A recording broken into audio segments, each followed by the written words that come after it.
Inspire with Nendrix. The foundation. Malakasa boy, this is my residence.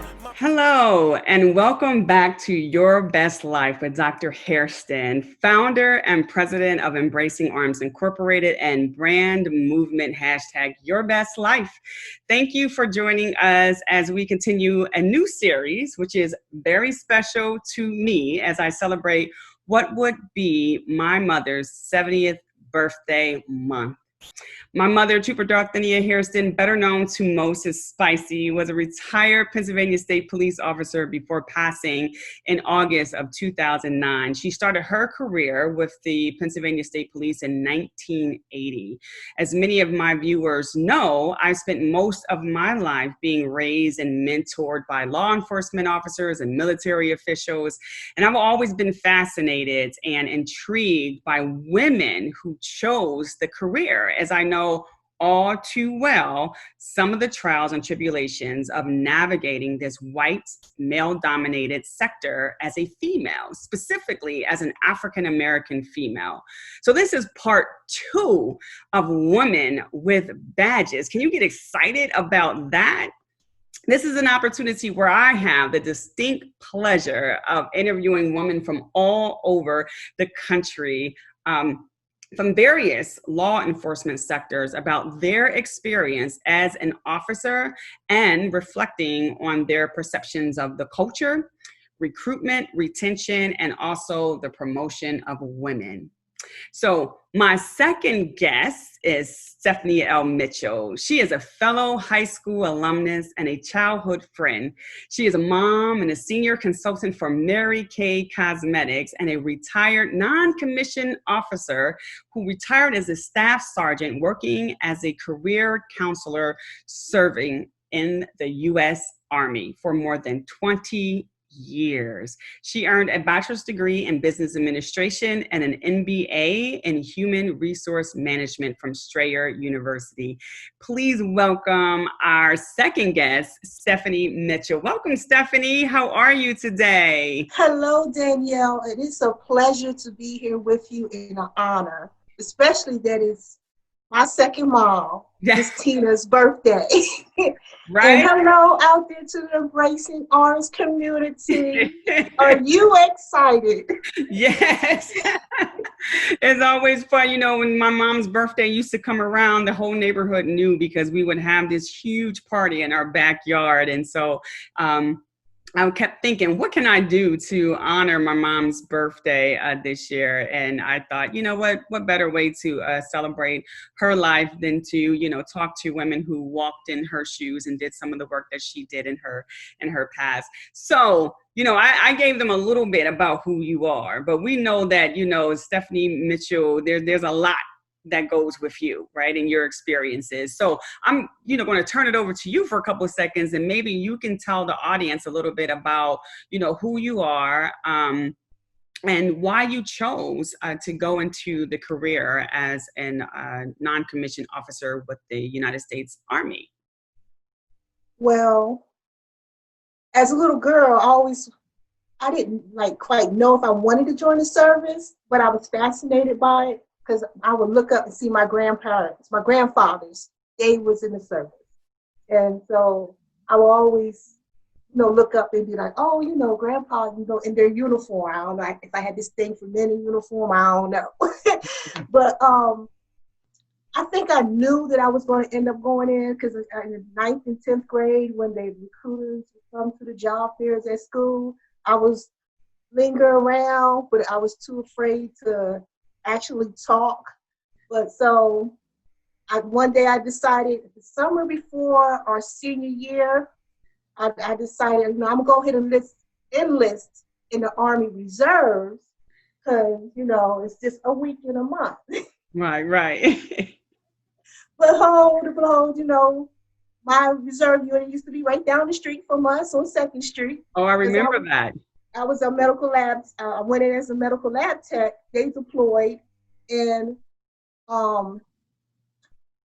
the other reason is, you know, I looked at the educational value because when I enlisted in the reserves, I was getting assistance with my tuition when I went to HAC in Mm-hmm. Harrisburg. And I don't know if HAC still do this, but remember, we only paid 1/3. So the Mm-hmm. school district was paying 1/3. The state, whatever, Yeah, I think the pays state was paying. 1/3. Yeah, yeah. And then we paid 1/3, but my Army Reserve, they was paying a little portion of it. So, Right. like, you can't beat this. That's always a great incentive when you're trying to get your education taken care of. Like, oh, let's try this.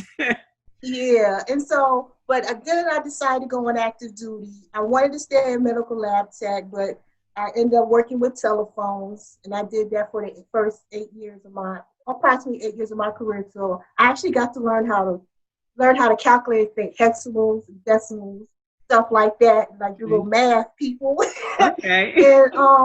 and write the database for the telephones. So Oh, wow. I got to get that experience. And then I decided I got bored. Who would get bored? Yeah, knowing how I calculated things. I got bored and I wanted to do more things. I was NCO, young E5, and I wanted to do more for my soldiers. And an opportunity opened up while I was at Fort Hood to become a retention NCO, which led me into the career path of becoming a career counselor. And to be a career counselor, you have to be, I say you have to be invited in, because you have to have certain criteria to become a career counselor. Mm-hmm, So mm-hmm. you have to, and I love that career ever since. Okay. It's a giving career. And that makes it all the more amazing to have this conversation, because some of, the backdrop for this conversation was about, retention and recruitment and, and most importantly, like, are women, once they retire, ready for civilian life? Like, can they have, or do they develop transferable skills so that they can go out into civilian life? And I know that that's something that plays a big part in the work that you do as a counselor. So that's great. So let's get right into some of the question. It seems unimaginable to me that the first wave of women were allowed in the military in like 1976. Like, I mean, it just seems like it wasn't even that long ago. Like, you know what I mean? And I'm surprised that you said that, even because I was gonna mention that. Yeah, yes. listen, we're alumni. We do our research, right? Yes. Yes. So I was reading a peer-reviewed article that actually suggested that there are differences in the outcomes or abilities of militaries to function effectively when females are included.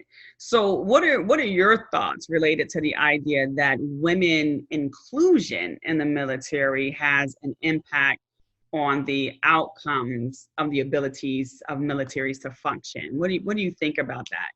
Well, one, we have a vast of abilities that we bring to the table. Yeah. Because when you think about, like you mentioned, 1978, but the Women's Army. Okay. So I thought it was around 76, 7. Okay. Women's Army, the Women's Army Auxiliary Corps were actually established in 1947. And they had their first class like right after that. So it was still segregated at that time. Wow. And you think about segregation, you already have segregation between blacks and whites, but then you have segregation between the women, black and white women. Right.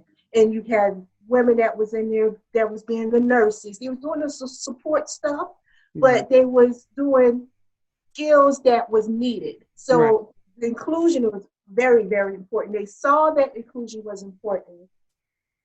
And they had to somehow bring it about, because they need women. So the world need us. Right. And back then you had like the Hello Girls. There was a Signal Corps. They was the switchboard operators doing I believe World War I or World War II, right? We had the 6th Postal Battalion, the only all African American female postal battalion. And I have my friend Elizabeth Hill Frazier, retired master sergeant, career counselor, took me underneath her wing, right? And Shout out. shout out. And Major, I might have, she might have been, I don't want to say her rank because I may get it wrong. Edna Cummings. Okay. They are working to help get, I think it's the Medal of Honor for these women. Okay, wonderful. And there's very few that's living. We just had one that passed away earlier this week at the age of 100. But it was, if it wasn't for the things that they was doing, something as simple as mail is as a morale booster. No mail, no morale. Wow. For the soldiers and troops back in World War II, Right. it was in over in Germany, airplane hangar, piled up. Can you imagine piled up to the ceiling of mail? And they, something that should have taken 2 years to clear out, they did it in 6 months. Wow. And just mail, they has been meeting people, the children of the service members that they was getting this mail to, that talked about how something so simple touched their lives. Wow. So, you know, women inclusion is very important. We're now still in 2020, still doing very first in the military. We had our first special forces just the past July. You might have seen it on the news, or you know how they have the Facebook stuff that goes across. Right. I see a lot of that on LinkedIn. Yeah. And then 2015, you had 2 officers that went through Ranger School. Okay. And then in 2018, you had your first enlisted NCO go through Ranger School. Oh, wow. And I had the honor of meeting in 2015, meeting the 2 officers. Okay. With my Women's Army, I'm part of the Women's Army Corps Army Women United chapter, and it's a national veteran association. The local chapter here in Maryland, Virginia area with General Tammy Smith. Okay. She hosted one of our election meetings at her house, and I had the opportunity to meet.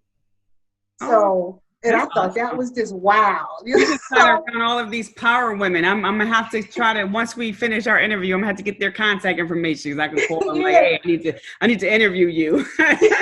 But I mean, it's just, you know, you think we're in 2020 and we're still making first steps as women and as Black women in the military across the services.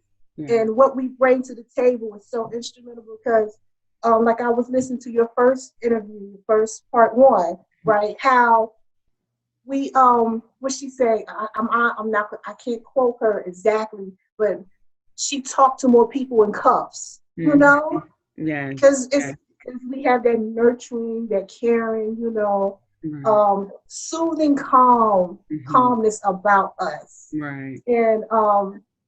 And I think that says something, because I could tell you about when I was in Korea, I had a soldier who was having issues, but my door was always open to all the soldiers. They had to just come in and just talk, listen. You almost like you're a therapist. That's right. Right. And that's what the research was showing, that women have this innate ability to be very calming in nature, that when women show up in these spaces, you know, when it's out of tactical or even, you know, going out and doing prevention work or, you know, intervention work, that we tend to be more calming. There's less violence that happens when our presence are seen. So, you know, and it's across both sectors, you know, both the law enforcement and the community, as well as, you know, protective services.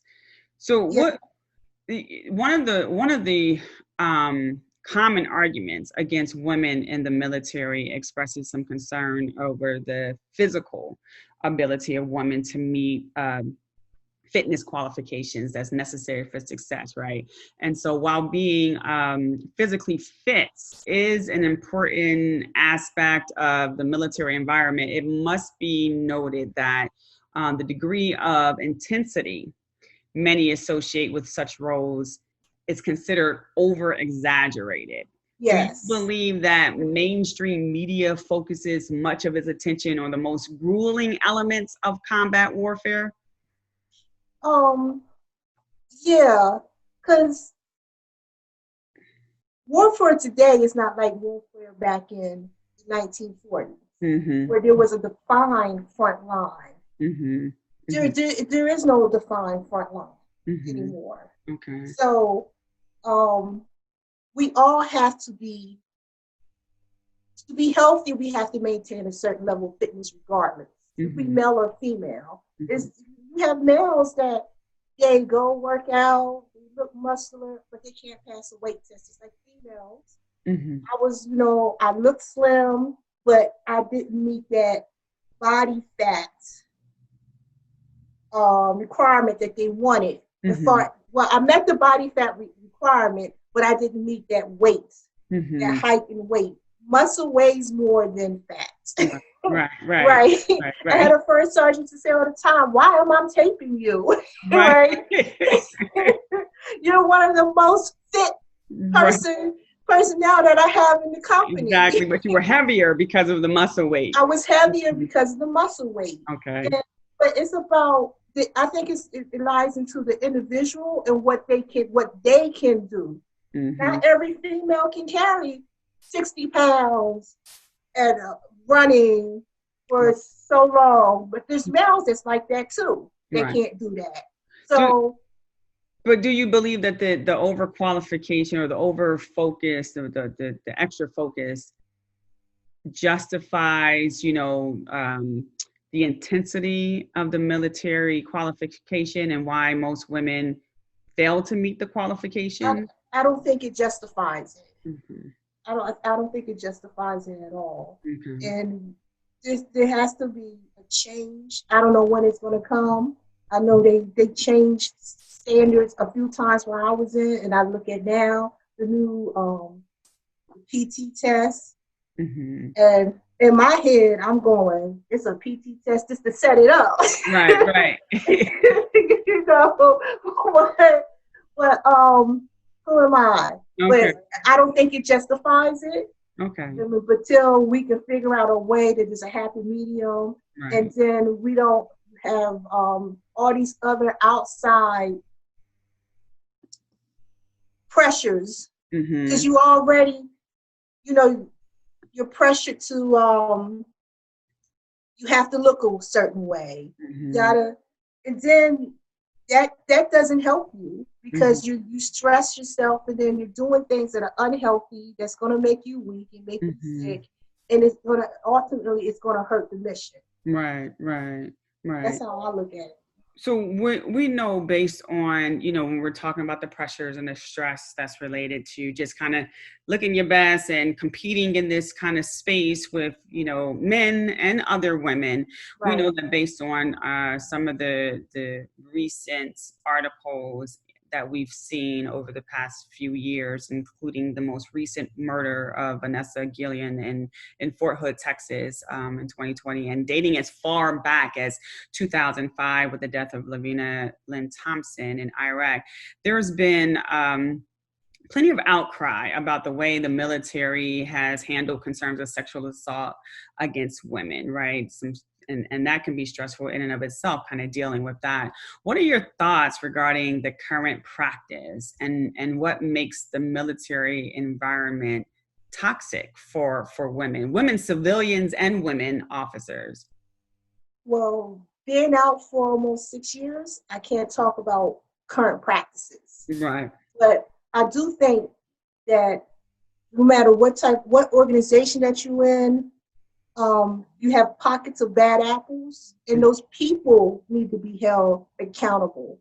And then then those, like, say if the CID that's at Fort Hood that's not doing what they're supposed to do, you need to clean up that CID, because the CID at Fort Bragg might be excellent.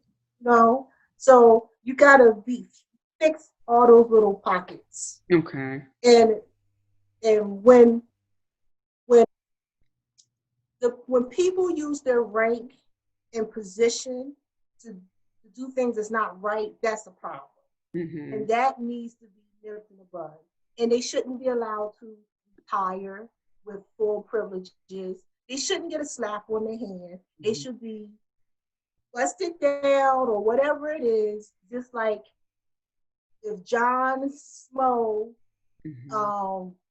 E5 or whatever, whoever lived down the street would have got, got in trouble. Just the same way.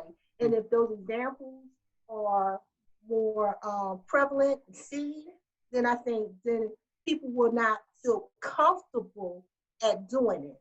Right. And I can give you an example. I was stationed somewhere. No, let me backtrack. Me and one of my friends, I call her my god sister, retired. We was holding this conversation, and she used to work EO, right?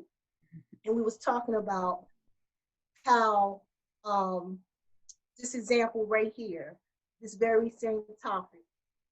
This person, he was a major where I was stationed at a duty station. He was sexually assaulting a whole, we will say, department of females, but no one knew about it. And he got so comfortable, he went outside of the house, right, and tried to, what you call it, passive aggressive.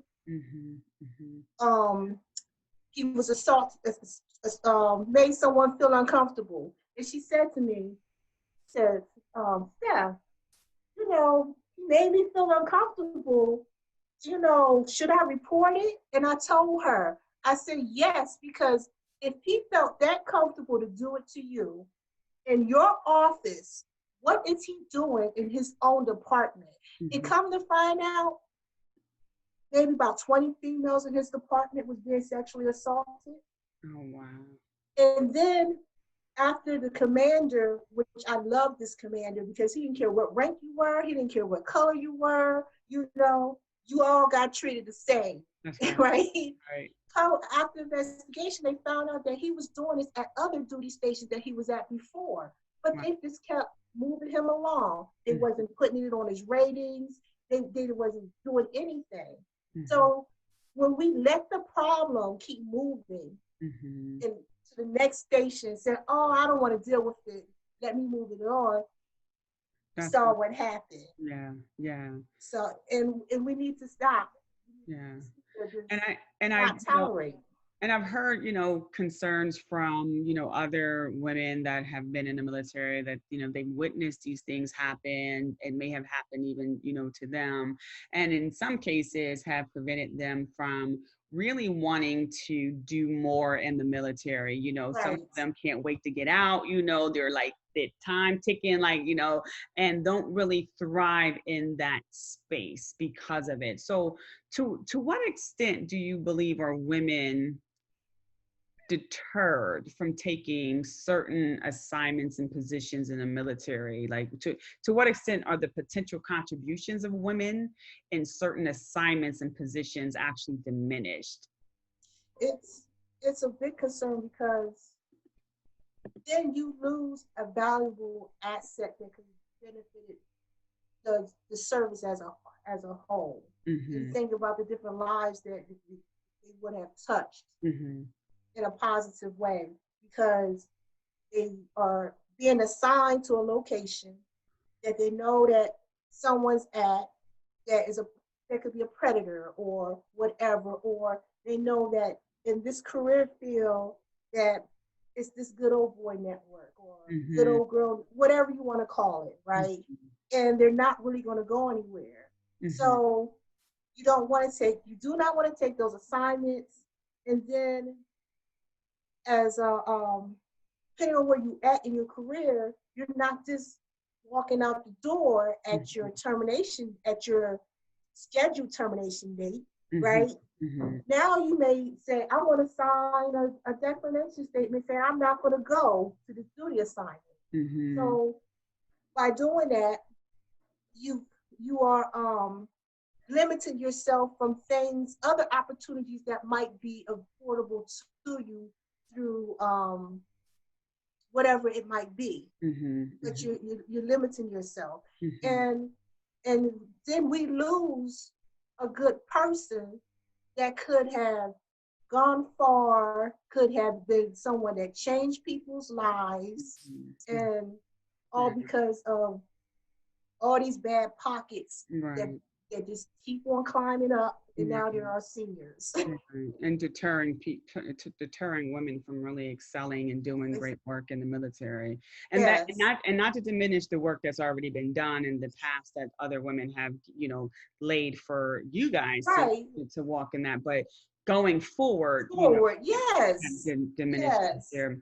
So we do know that more than 30% of the military women are Black. And that includes, those who identify as Black Hispanics. And this is almost twice the share of active duty men who are Black, which is about 16%, which surprised me. I was really, really surprised when I read that number. What do you think? What do you think attracts Black women to the military? What's the motivator that gets them into the military? Wow, good question. Good question, Danielle. Yeah. Well, I know for me and for people that I know, I had a friend that joined because she was in a domestic violence situation. Right. And if you ever heard someone say, go to the military, go to jail, even though, they said, oh, you should have shot and killed him, right? Not the end. So she had that choice. So, and I, which I was like, wow, I didn't know that happened, right? And then you have people that come in for educational reasons, or support your family, because I know that I'm gonna get a check every. I want to say end of the month, because I used to be 1 month pay. Right. You don't see that no more. Right. But I know I'm gonna get a check twice a month. Right. I know I don't have to worry about what uniform I'm gonna wear. Exactly. It's don't have to worry about your hair. Just pull that thing back. Oh, we still look good with our hair now. Right. But you don't have to put that much up. Yeah. You know what I mean? And I knew that. And this is something I used to tell my soldiers. While you in here, you should get your education, and you should be more financially stable. Mm-hmm. So I know that if a lot of my friends that I have talked to, I still keep in contact with, we looked at what was medical, our financial stability, but yes, it's hard because you have to be away from your families especially in these times, the deployments are more than what they were when I was in. I only had 3 deployments, 2 peacekeeping and 1 combat. Right. And between my peacekeeping combat was 11 years, right? But then you have people who are deploying 11 times in 7 years or whatever, but I think it has to do with those things and the skills that you can take from the military, because I look at how I transitioned out. I walked into a job where technically I'm really doing what I was doing in the military. Mm-hmm. So I'm not counseling individuals on this is what your next move would be. I'm just doing more of the HR operational work that I was doing as a career counselor. Right. So there's an alignment with it. There's a total alignment with it. And then I'm using my degree that because that was paid for through tuition assistance, because I took advantage of all that while I was in. I lined myself up to walk out the door. So when my bachelor's degree was finished, my tuition assistance was cut off. Right. And so if you plan it right and don't let all the extra stuff sidetrack you and say, okay, I gotta stay focused for my end goal, right? You will leave the military with a whole lot more than what we came in with. And I think that's one of the reasons why, if people look at, okay, I gotta track down what my benefits are, because at least I know I got stability, job security, and if I do these things right, Right. I can have this. I can, if it's 4 years, 6 years, 20 years, I Right. can be at these goal points Right. at the end. And that's good. I mean, that's good feedback. I know as a child of two law enforcement officers, of course, one being my mom, I always thought it was just super interesting. I just, for myself, I thought, okay, the only people that wanted to be in the military or those who want to be law enforcement officers must be like really aggressive women. So my mom's like super aggressive. It makes sense. And so as you know, as a friend He of was not. yours, right. As a friend of yours, when I found out that you were going into the military, I was like, well, she's not aggressive. Like, she's really quiet. Like, People was shocked. why would you do that? People was totally shocked. Exactly. She's girly girl. She's super girly. Like, what?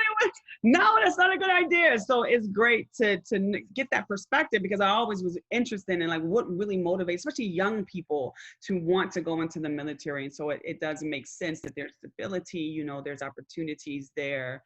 So one of the things that I do want to ask, you know, I have an amazing daughter-in-law that's in the military, and actually she's in the Navy, and she's going to be stationed in Japan soon. And I'm like, it was really sucky. Travel. My son's going, you know, her husband. And you need to get your passport and travel. I got it. It's ready, and I have my global entry interview soon, and but they're taking my grandchildren there too, you know, and I know that there's part of her that's like, yeah, always debating, like, if this is a good fit for me. What advice would you give someone like her? She's young, she's in her early 20s, she's a mother and a wife. What advice would you give to her to take advantage, you know, of these opportunities now, so that she can see the benefits for a long time? Well, if she's not going to school, right, I would tell her go to school, because you can do school online. And we know school online is hard, but she's going to Japan, depending on her duty location, exactly where she's at. They have in the classroom classes. They have online classes. Even if it's just one class at a time, figure out. Even if you're not sure, get those basic classes out the way. Right.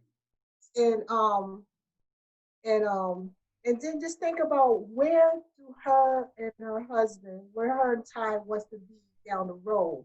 Don't look at the here and now plan. Look 5-10 years down the road. Where do you want to be at? And map out the steps that it's going to take for you to get there. And work backwards. That's right. That's right. So, okay. You know, I said I'm going to do 4 classes and I'm going to save this amount of money. If it's $5 a pay, whatever, you know, check mark. Because as you meet those goals, right, you're going to feel like, oh, wow, that feels good. I'm accomplishing things a little bit by little bit, and where you want your children to be. Because I know for me, I looked at Malaysia as a single parent. It was a hard sacrifice when my mom said to me, you move every 3 years. Because some of us do move every 3 years, right? Right. That's pretty much what their journey has been, yes. And as a single parent, she said, leave Malaysia here. Because I got stationed at Fort Detrick, which is Frederick, Maryland. Right. And you just come home on the weekends. Right. And then I went to Korea. Right. And then they wanted to send me back to Fort Hood. I had to negotiate and beg to get on the East Coast. Then I deployed overseas, but I had to, you know, it is hard. And the sacrifice is hard. But I looked at, for my daughter, okay, if I finish out this career, these are the things that I'm leaving her. Right? And I give her the stability. She was in the math and science schools, right? And they didn't allow her to slack. They pushed her to continue to excel, right? And because I was able to leave her my education benefits, because I was in when we, as career counselors, fought for that, given to the spouses and our dependents. Right. Because at one time with the Montgomery GI Bill, we as soldier members, we pay into it $100 a month for 12 months, But then we get out. If we're not going to school, 9 out of 10, we're not going to go to school. Right. No. So you're not going to reap the benefits of that. Right. So where's that money going? Right. Let me give it to my dependents. Right. And I gave her my post 9/11. That helped pay for her bachelor's degree, and it's helping to pay for her master's degree. Awesome. So I have to have her think about where I want my family to be down the road. Do the military, me staying in, help me get there, and or do me getting out. It's going to be a better plan. But for me to get out, I need to have a plan. You got to have a plan. So that's good. I have to have a plan. That's definitely good advice, for her as a young mother, wife, and, early career military is to, identify where she wants her and her husband to be in the next 5 or 10 years. And, also where she wants her children to be and how she wants them to flourish. And then also take advantage of the education opportunities that they have there. So I'm definitely going to take that information back to her and, motivate her to continue to thrive in that space. She's going to be in there. She might as well take advantage of the opportunities that are available to her. So, but thank you. I was her once. Yeah. I was like, Mom, I'm through. Yeah, exactly. Miss Daisy called me every day. Exactly. What are you doing? Exactly. Well, thank you. Thank you for that advice. So here we are about to go into our lightning round. This is our lightning round time. So I'm going to ask you 4 questions, or I'm going to give you 4 statements, and you have 20 seconds to respond to each one of these statements. That gives you less than 5 seconds to respond to each one of those. Are you ready for this lightning round? I'm ready. All right, cool. Okay. Now you can pass. So if there's anything that's too controversial, you can say, I'll pass. These are considered controversial in nature. So the first question is, or statement, strengthen the military by promoting more women. I say yes, but we just don't want to promote women. We want to promote the right women. That's and put them in the right position. Good caveat. So the second one, should military service be voluntary? Well, we already voluntary, and we're the only force in the world that's all voluntary. So I'm gonna say yes to that. Okay. Number 3, should women be included in military combat missions? I personally, I don't want to go to combat. Well, I didn't want to, but I went. But the way I say yes, because the way things are, we are included. There is no front lines. Awesome. Maybe limit the type of MOSs. Oh, okay.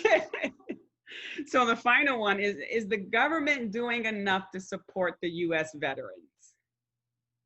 I think there could be more done, but more unified across the country. Because my friends that are veterans, we talk about the different types of care. The care is not the same, and I think that's broken. Awesome. See, that was easy. That wasn't too harmful, right? Right.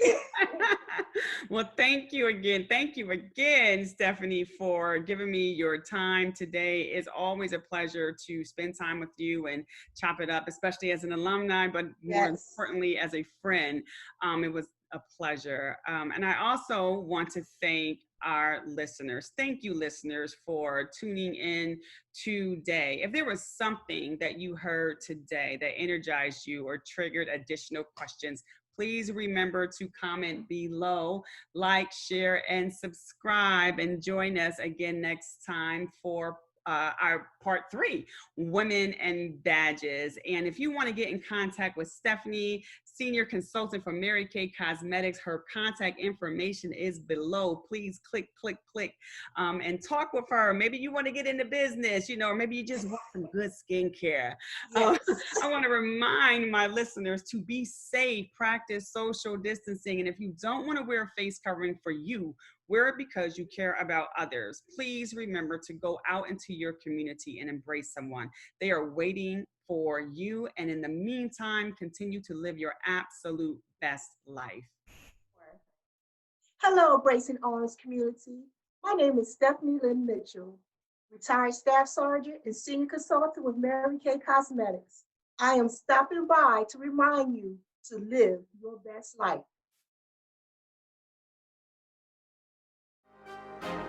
Inspire with Nendrix. The foundation. My LaCasa boy, this is my residence. My prescription boy, this is my medicine. The world can be sickening and living in house resemblance. Not to mention the media's effort to keep us in the most simplistic state of mind. Lowest age bracket committing the highest rate of crime. People dying way before they hit their age of prime. Thinking success only happens if they shoot hoops, move cane or rhyme. Peek through these blinds, over the porch and into these streets. You see why protective moms keep their daughters out of reach from activities. Sure to have them 6 feet deep under the grounds where our local dope dealers meet.